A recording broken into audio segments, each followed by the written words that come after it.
안녕하세요. 타이밍 부동산TV의 민PD입니다.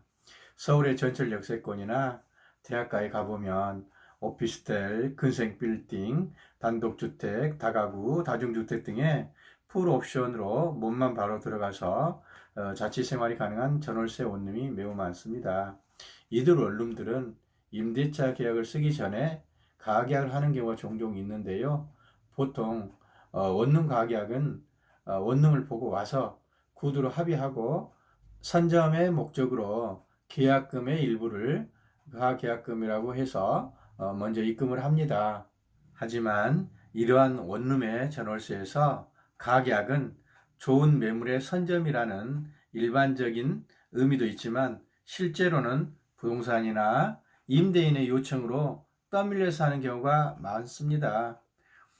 이 원룸은 나오자마자 나간다. 오늘 갓 나온 방이다.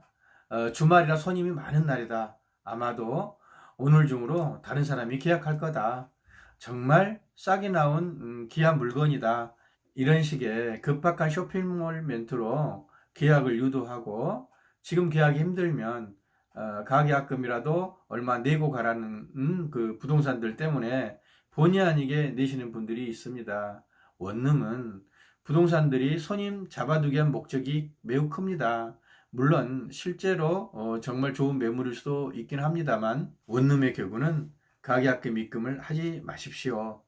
왜 그럴까요? 그 이유는 첫 번째, 서울의 경우 원룸 공실은 수시로 나옵니다.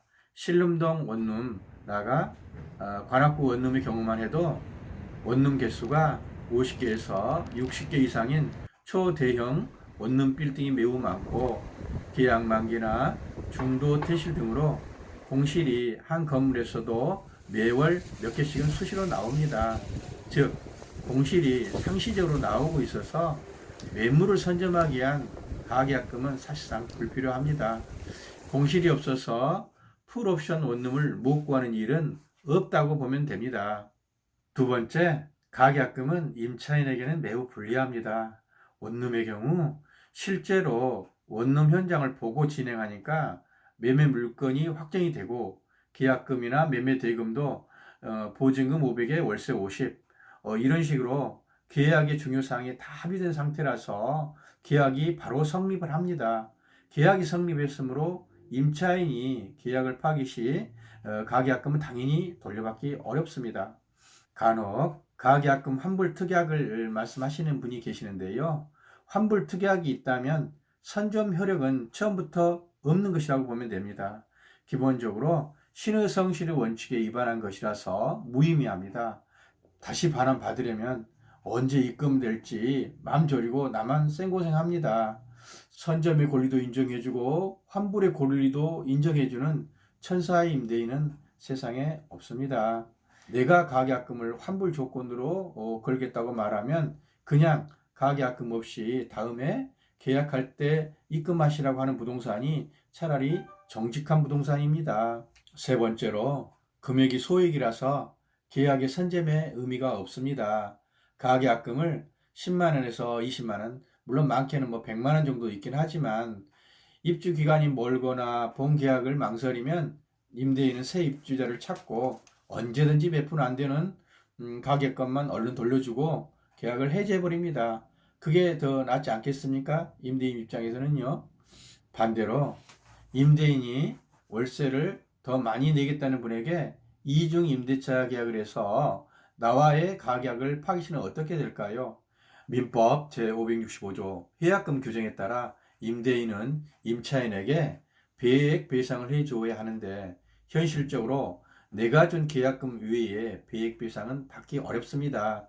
배액 배상은커녕 계약금이라도 제때 바로 돌려주기만 해도 감사할 일입니다.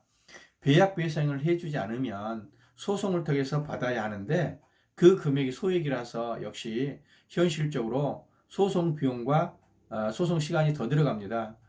즉 내가 변심하면 가계약금을 전부 포기해야 하고 임대인이 변심하면 배액 배상은커녕 가계약금이라도 빨리 내줘야 하는 것에 감사해야 하는 상황이니 얼마나 불평등합니까? 그러므로 원룸에서는 가계약이나 가계약금은 하지 않는 것이 좋습니다. 다시 한번 정리해서 말하면 원룸 월세의 공실은 항상 존재합니다. 임차인 우시장으로 가계약금까지 지급하면서 선점해 둬야 할 이유가 없다는 것입니다. 원룸은 방 하나, 화장실 하나로 단순해서 사실상 큰 차이가 없습니다.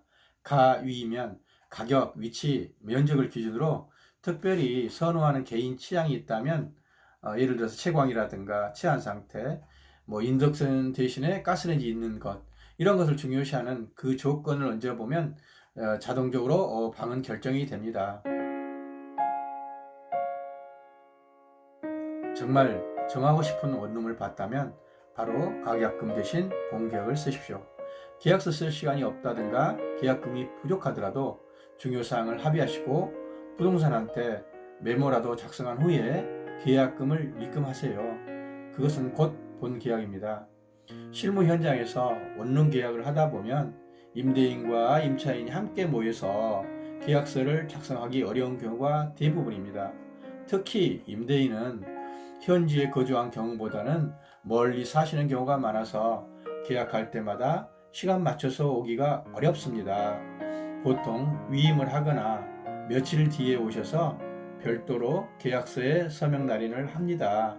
이럴 경우 부동산에서는 계약 내용에 대해서 임대인에게 폰으로 계약 내용을 보여주고 동의하시면 임대인 계좌번호를 달라고 할 겁니다.